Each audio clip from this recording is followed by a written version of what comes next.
Ngunit tiningnan lang siya ng bida na may panunuya at sarkastiko niyang sinabi anong ibig mong sabihin sa pandaraya. Hindi naman nakapagsalita sandali ang Hangul dahil hindi alam ang isasagot niya kaya't inamin niya sa bida ang kanyang pagkatalo, dagdag pa niya habang sobrang gigil na sa bida magsimula muli tayo, sinagot naman ito ng bida walang problema, dagdag pa niya magsimula muli tayo gaya kanina, matapos naglakad na ang bida palayo sa Hangul, nang makita ni Kier na dumidistansya na ang bida napaisip naman siya nahuli niya ako na hindi handa kanina. Dagdag pa niya hindi ko kasi seneryoso kanina kaya ganun ang nangyari ngunit ngayon magiging seryoso na ako at dudurogan ko ang Hangul na iyon, at ipapamuka ko sa kanya na kahit kailan hindi niya ako matatalo, ngunit sa isip naman nito ng bida walang paraan na matatalo niya ako kahit hindi ko paggamitin ang kalahati ng lakas ko, bago magsimula tiningnan ni Kier ang sanga ng kahoy na hawak ng bida at napasabi sa isip niya ang sanga na iyon kailangan kung tingnan baka may kung ano, kaya't dali-dali itong lumapit sa bida at humiling na kung pwede bang tingnan ang kahoy na hawak mo,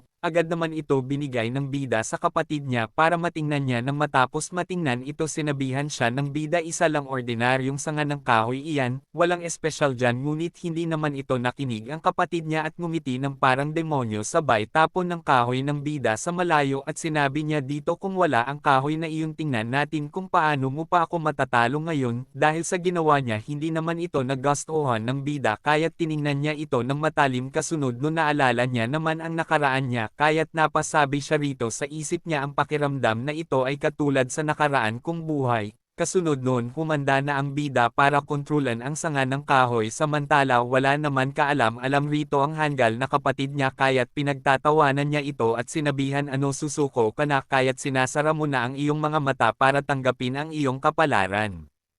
Dagdag pa niya habang naghahanda ng isang malakas na atake. Ako ang magiging susunod na pinuno ng pamilyang Changyang kaya't mamatay ka na, subalit nang makita ito ng bida agad naman ito naghanda ng malapit na itong tumama agad niya naman ito iniwasan ang malakas na atake ni Kier, ngunit nang maiwasan niya ito naghanda muli si Kier ng isang malakas na slash sabay pinakawalan niya ito ngunit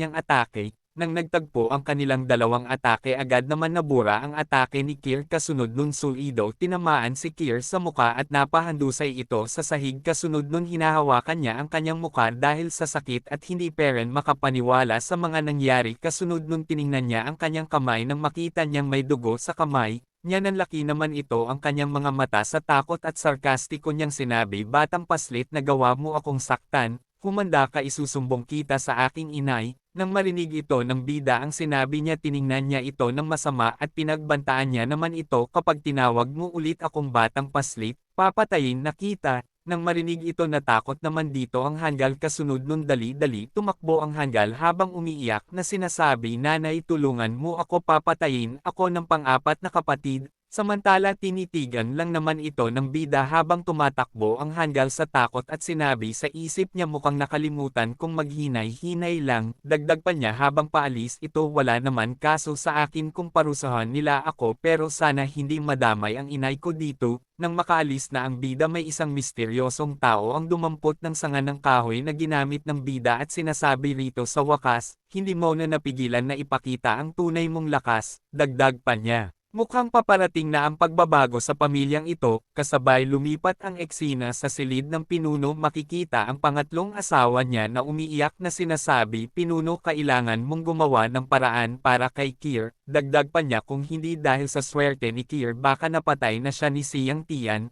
tsaka tingnan mo ang mukha ni Kier dahil sa pagsmet ng nakalalasan ng mga produkto sa balat, nang marinig ito ng pinuno tumahimik lang ito habang pinagpapawisan. Nang nagsalita pa ang Hangul na katulong pinuno wala na sa tamang pag-iisip ang batang yang master sinaktan niya ang batang ito ng walang dahilan, dagdag pa niya kailangan parusahan ng pinuno ang batang yang master sa kanyang mga kasalanan, dahil hindi na matiis ang mga kasinungalingan nila agad naman sila na sinabihan ng pinuno malinaw na hindi kayang linangin ni Siyang Tian ang Saint Force, paano niya masasaktan sina Kier at Kier.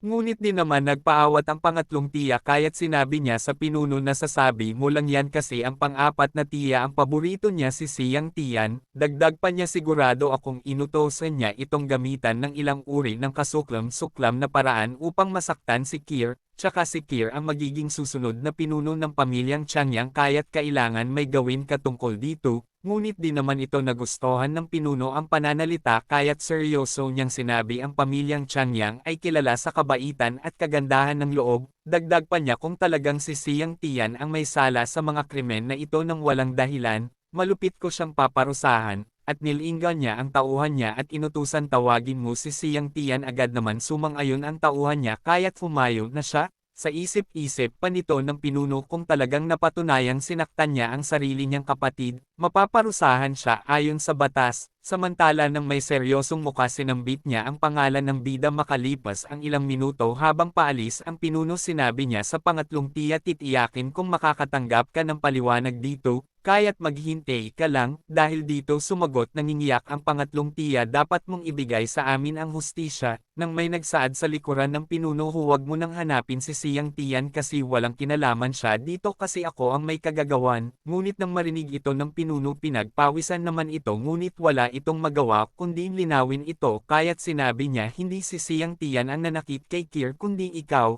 Sumagot naman ito ang pang-apat na tiya na may seryosong muka, oo dahil nabahala ako na mabuli si Siyang Tiyan dahil hindi siya makapag-cultivate, kaya't palihim kung sinusundan para maprotektahan ko siya, ngunit kanina nakita ko sina Kier at Kier na binubuli si Siyang Tiyan kaya't nainas ako kaya tinuruan ko silang dalawa ng leksyon, nabahala naman silang tatlo sa narinig nila, habang kinakabahan ang pangatlong tiya sinabi niya si Kier ay mabait at si Kier ay tapat, kaya't paano sila mambubuli kay Siyang Tiyan. Dagdag pa ni Kier habang umiiyak hindi ko binubuli si Siyang Tiyan, habang si Kier sinabi habang tumatagaktak ang luha ako nagkasala hindi ko magagawa iyon. Kaya't lumapit ang pangatlong tiya sa pang-apat na tiya at sarkastiko niyang sinabi malinaw na kinuha mo ang lahat ng sisi para maprotektahan si Siyang Tiyan, ngunit sinagot naman ito ng pang-apat na tiya alam ng lahat na hindi makakapagsanay si Siyang Tiyan, kaya't paano niya nasaktan sina Kier at Kier. Hindi naman dito nakasagot ang pangatlong tiya kaya't lumapit ang pang-apat na tiya sa pinuno at lumuhad at sinabi pinuno ako ang may kagagawan ng lahat walang kinalaman dito si Siyang Tiyan, kaya't huwag mo na siyang idamay pahanda kung tanggapin ang parusa. Nang narinig ito ng pinuno sinabi niya sa pang-apat na tiya dahil inamin mo na ang iyong kasalanan, ang magiging parusa mo ay ikulong sa loob ng bahay sa loob ng 1 buwan, nang marinig ito ng pangatlong tiya nagulat naman ito. Samantala agad naman sumang-ayon ang pang-apat na tiya sa kanyang parusa, ngunit hindi naman dito pumayag ang pangatlong tiya kaya't sinabi niya sa pinuno muntik nang namatay si Kier, paano mo siya mapapatawad ng ganun lang kadali, sa isip-isip pa ng pangatlong tiya hindi ko hahayaan na makakalusot lang sila dito ng ganun lang kadali, nangingiyak naman sinabi ni Kier sumasakit ang ulo ko mamamatay na ba ako, samantala nang mapansin ito ng pinuno na nagsisinungaling ang dalawa tiningnan niya ito ng masama, ngunit tinuro pa rin ito ng pangatlong tiya ang pang-apat na tiya at sinabi sa pinuno nakataya ang kapalaran ng pamilya natin dito, bakit hindi mo nalang palayasin ang makamandag na babaeng ito mula sa pamilya. Tinarayan lang naman siya ng pang-apat na tiya sabay lapit at sinabi niya ang kapalaran baka mo ang sinabi mo, kung gagamotin ko ang sugat ni Kier mapapatawad mo na ba ang lahat. Napatahimik naman saglit ang pangatlong tiya makalipas ang ilang minuto sinabi niya hindi pwede, tsaka sino ang nakakaalam kung sasaktan mo pa si Kier sa iyong pagpapagaling sa kanya, ngunit sinabi ng pang-apat na tiya malinaw na gusto mo gamitin itong pagkakataon para mang-api sa amin, ngunit sinagot naman ito ng pangatlong tiya kasinungalingan kayo nga ang unang nanakit sa amin, samantala nang makita ito ng pinuno na ang kanyang dalawang asawa ay nag-aaway pinagpapawisan na lang ito sa gilid at tumahimik, sa kabilang banda ayaw pa rin tumigil ng dalawa at sinabi pa ng pang-apat na tiya kasinungalingan dagdag pa niya ang iyong anak ang isang hayop dapat lang siyang batuhin, Nang marinig ito nagalit naman dito ang pangatlong tiya kaya't sinigaw niya ang iyong anak ang hayop dito hindi sa akin, nang makita ito ng pinuno na ayaw peren tumigil ng dalawa umalis na lang ito, pagkatapos lumipat ang eksena sa ilog makikita ang bida na nangungulangot na sinasabi ang tagal nila, bakit wala pang dumarating dito hindi ba nagreklamo ang pangatlong tiya at ang kanyang anak na si Kier at ang kasamahan niyang si Kier. Dagdag pa niya habang iniisip saan kaya pumunta ang aking ina hindi ko kasi alam, tsaka sobrang boring dito habang hinihintay ko sila, pagkatapos may umatake sa kanya agad naman ito naramdaman ng bida kaya't agad niya itong iniwasan habang sinasabi ng nakamaskara paano mo nagawang saktan ang ikatlong batang Ginoo. Dagdag pa niya ngunit hindi na pala iyon ngayon kailangan kasi mamamatay ka na dito, nang narinig ito ng bida tinanong niya ito habang naghahanda pinadala ka ba dito ng pangatlong tiya. Ngunit sinagot ng ito ng nakamaskara tama na ang tanong kasi mamatay ka na dito sabay sugod sa kanya ng mabilis. Agad naman humanda ang bida para dumipensa habang umiilag ang bida sa mga atake niya nang humanda ito ng malakas na atake ang nakamaskara kasabay nun pinakawalan niya ito agad sa bida bahagya naman ito naiwasan ng bida sa isip-isip pa ng bida nasa ikaapat na antas ng banal na lakas ang kalaban ko ngayon, dagdag pa niya kaya ko itong harapin ngayon nasa ikaapat lang siya na antas, nang di na nagsayang pa ng oras ang bida kaya't umatake na siya ng malakas. Ngunit tinuya lang ito ng nakamaskara ang atake niya tanong niya pa paano ako masasaktan ng isang sanga lang. Sa sinabi ng nakamaskara tumugon naman ang bida habang iniipon ang kanyang lakas habang kinukontrol ang sanga ng puno sino ang nagsabing hindi ka masasaktan ng isang sanga at pagkatapos umikot ang sanga pabalik sa nakamaskara at kasunod nun habang palapit na ang atake ng bida nagulat naman ang nakamaskara nang makita niya ito. Pero huli na dahil tumama na sa muka ng nakamaskara sa lakas ng atake napasigaw ito ang nakamaskara at kasunod nun nawasak ang kanyang maskara, nang mawasak ito pinagpawisan ang nakamaskara mapag-aalaman na ang pinuno pala ito, sa pagkakita ng bida sa nakamaskara ng laki ang kanyang mga mata at napasambit ama. Sa pagkarinig niya naging seryoso naman ang kanyang ama at napasambit anak, dagdag pa niya habang tumatagaktak ang luha sa tuwa totoo nga ang sabi nila na kaya mo nang gumamit ng Saint Force, sa sinabi ng ama niya agad naman tumugon ang bida oo matagal na akong nakakagamit ng Saint Force, dagdag pa niya na ako ang nanakit kila Kier at sa ikatlong kapatid kung gusto mo akong parusahan mo ako pero huwag mong idamay ang aking inay rito. Sa pagkarinig ng pinuno agad niya naman hinawakan ang kanyang balikat at pagkatapos sinabi niya siyang tiyan bakit hindi mo sinabi sa akin na kaya mong gumamit ng Saint Force, dagdag pa niya kung alam ko lang sana ikaw at ang iyong ina ay nang hindi na siya natapos dahil hindi na siya pinatapos ng bida, at pagkatapos sarkastiko niyang sinabi habang tinatapik ang kanyang kamay sa kanyang balikat bakit ko naman sasabihin sa'yo.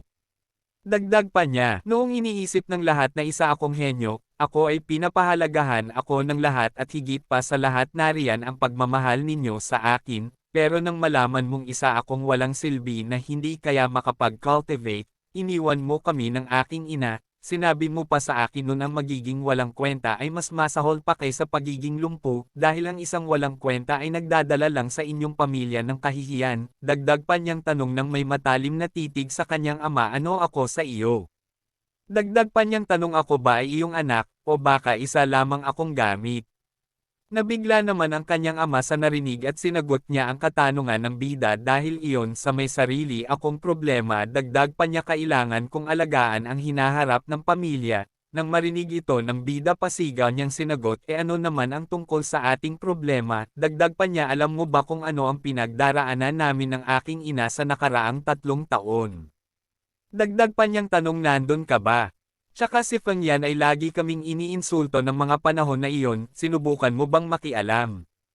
Nang marinig ito lahat ng ama niya nalungkot na lang ito at hindi nakapagsalita, sinabi pa ng bida na pagkalakas-lakas ng mga oras na iyon hindi ka man lang nagdadalawang isip kahit na mamatay pa ako. Nang marinig ito lalo pang nalungkot ang kanyang ama sabay tingin sa kanya at sinabi niya siyang tiyan paano mo nasasabi yan dagdag pa niya hindi ko kailanman gagawin yan sa iyo o sa iyong ina, ngunit hindi na ito pinakinggan pa ng bida.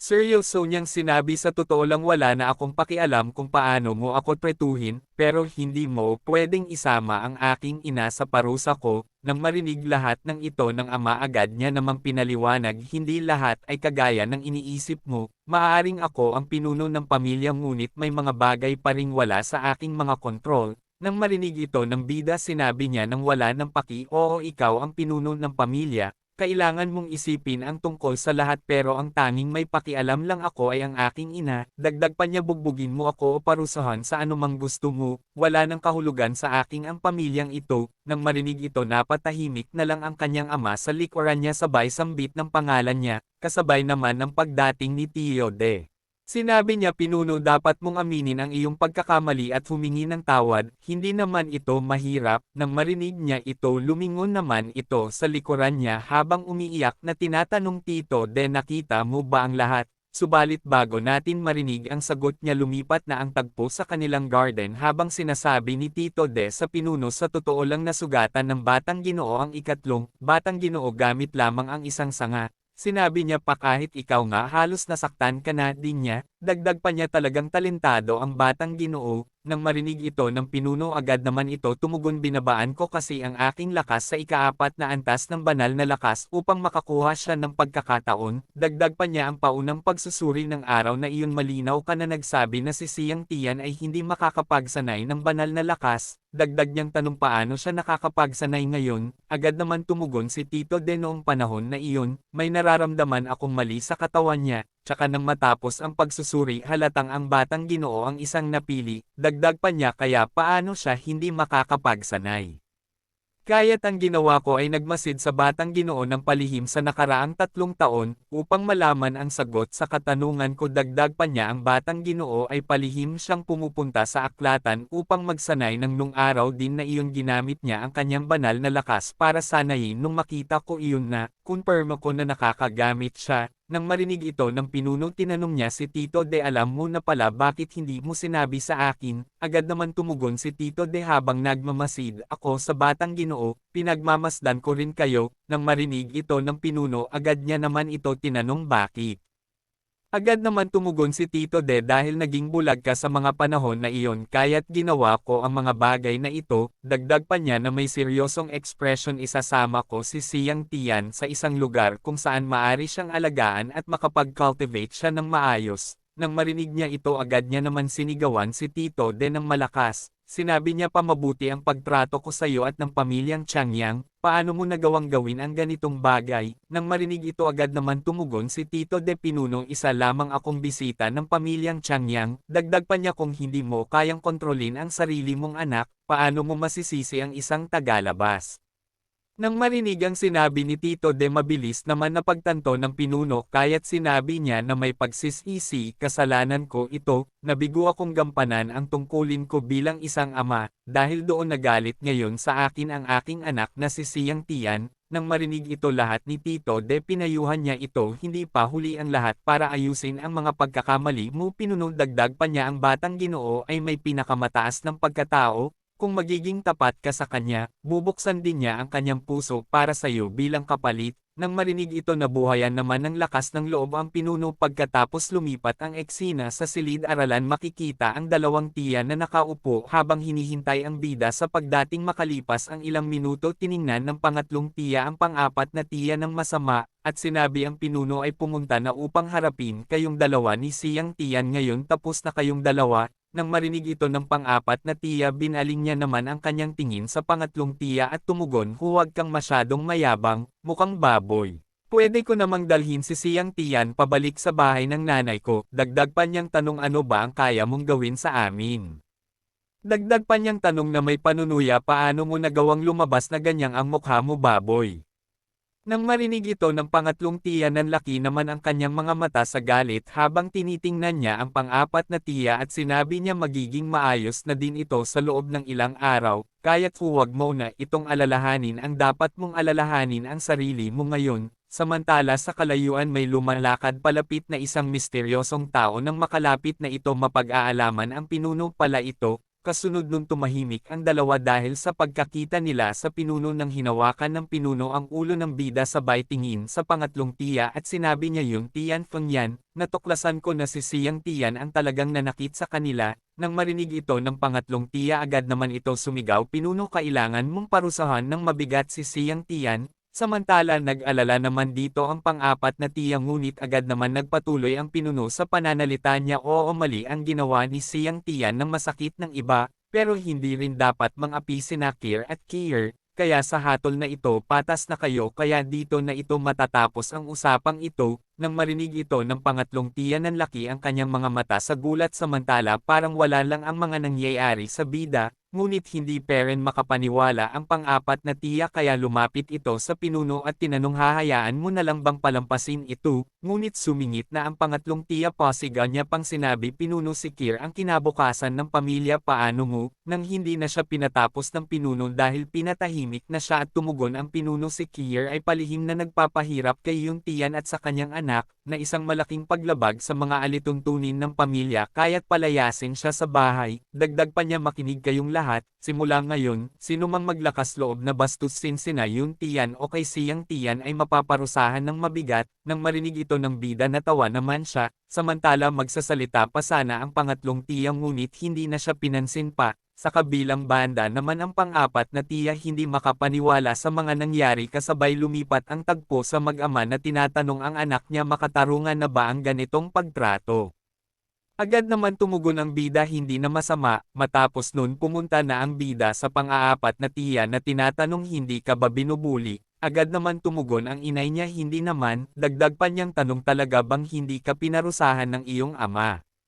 Nang marinig ito ng bida medyo nainis naman ito at sinagot niya na ang tanong ng ina niya hindi nagkaroon lang kami ng tapat na pag-uusap, nang marinig ito ng ina niya napasabi na lang siya ang mga bata ngayon ay parang mga matatanda na makipag-usap. Nagpatuloy pa ang sinasabi ng pang-apat na tiya nang napatigil sa paglapit ng pinuno sa pang-apat niyang asawa, at sinabi ng pinuno yung tiyan, pwede mo bang pagalingin ang sugat ni Kier? Sinabi niya patulungan mo na din si Fengyan na gamutin ang kanyang muka. Tumugon naman ang pang-apat na tiya walang problema basta hindi na mananagot si Siyang Tiyan, ngunit nang marinig ito ng pangatlong tiya hindi naman ito nagustuhan niya kaya't pasigaw niyang sinabi hindi kami papayag. Nang marinig ito ng pinuno agad naman niya ito pinuntahan at pinagsabihin Fengyan tumigil ka na. Nang marinig ni Fengyan ang sinabi ng pinuno agad naman siya sumang-ayon, sinabi niya pa pumapayag na kami. Nang marinig ito ng pang-apat na tiya agad niya na ginamit ang kanyang kapangyarihan para pagalingin si Kier, ngunit nang makita ito ng bida nanlaki naman ang kanyang mata sa gulat sa isip-isip niya pa may espesyal na enerhiya mula sa langit at lupa na dumadaloy mula sa kamay ng aking ina. Sinabi niya pa ito ba ang makapangyarihan ng mga manggagamot ng banal.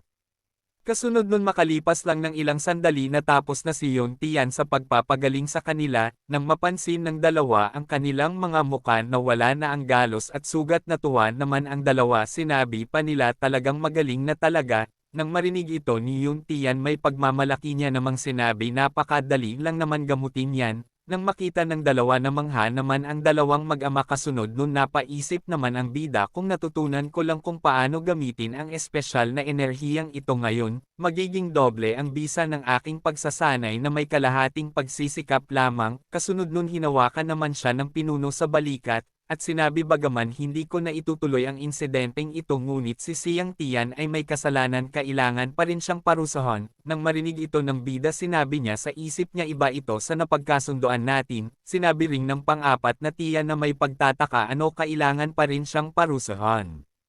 Sa kabilang banda ang pangatlong tiya natuwa naman dito sa kanyang mga narinig, sinabi pa niya ang iyong kabutihan ay walang kwenta kasunod nun pinagpatuloy na ng pinuno ang kanyang mga sinasabi, sinabi niya si Siyang Tiyan ay palihim na nagsasanay, pero hindi sa tamang paraan kaya simula bukas, sasama si Siyang Tiyan kay Tito De sa lihim na silid sa likod ng bundok upang mag-cultivate hanggang maabot niya ang ikawalong antas ng banal na lakas iyon ang kanyang parusa. Nang marinig ito ng dalawang tiya natuwa naman ang pang-apat na tiya samantala ang pangatlong tiya napadora ng dugo sa kanyang narinig sabay nilang dalawa tinanong sa pinuno ito ba ay isang parusa.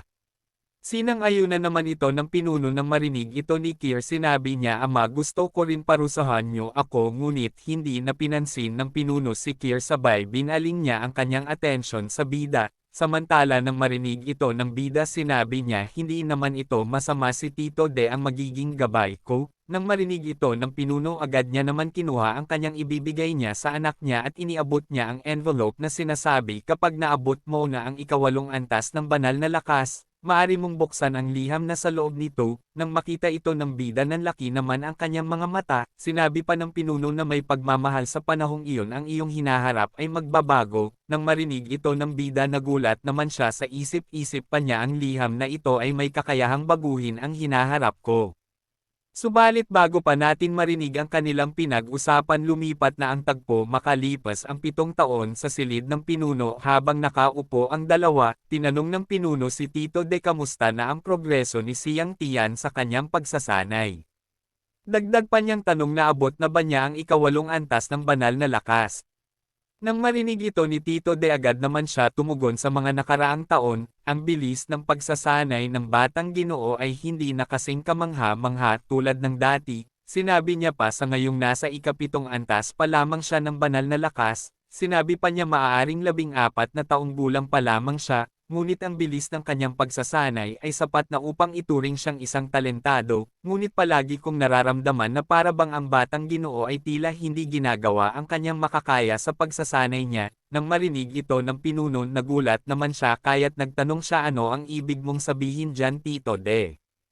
Dagdag pa niyang tanong, mayroon ka bang patunay? Agad naman sumagot si Tito De, wala, pero pakiramdam ko, para bang kayanan ng batang Ginoo na umabot sa ikawalong antas ng banal na lakas sa anumang oras na gustuhin niya. Nang marinig ito ng pinuno, agad naman siya napatayo sa kinauupuan niya at seryoso niyang sinabi, kung hindi umabot si Siang Tian sa ikawalong antas ng banal na lakas sa tamang oras ngayong taon, kailangan nating maghintay pa ng isa pang buong taon. Kasunod nun lumipat ang tagpo. Sa labas ng silid ng pinuno, makikita ang pang-apat na tiya na nag-e-enjoy habang lumalapit ang isang katulong ng makalapit na ito. Sinabi niya, pang-apat na tiya, narito na ang mga prutas at ang merienda. Sinabi niya pa, itong mga ito espesyal na in-order ito ng pinuno para sa iyo at sa batang Ginoo. Nang marinig ito, agad naman tumugon ang pang-apat na tiya, nagsasanay pa si Siang Tian, ilagay mo lang ang mga ito dito. Dagdag pa niya, dadalhin ko ito sa kanya mamaya. Nang marinig ito ng katulong, agad niya naman sinunod. Makalipas lang ang isang sandali, habang nagmuni-muni ang pang-apat na tiya, sinabi niya,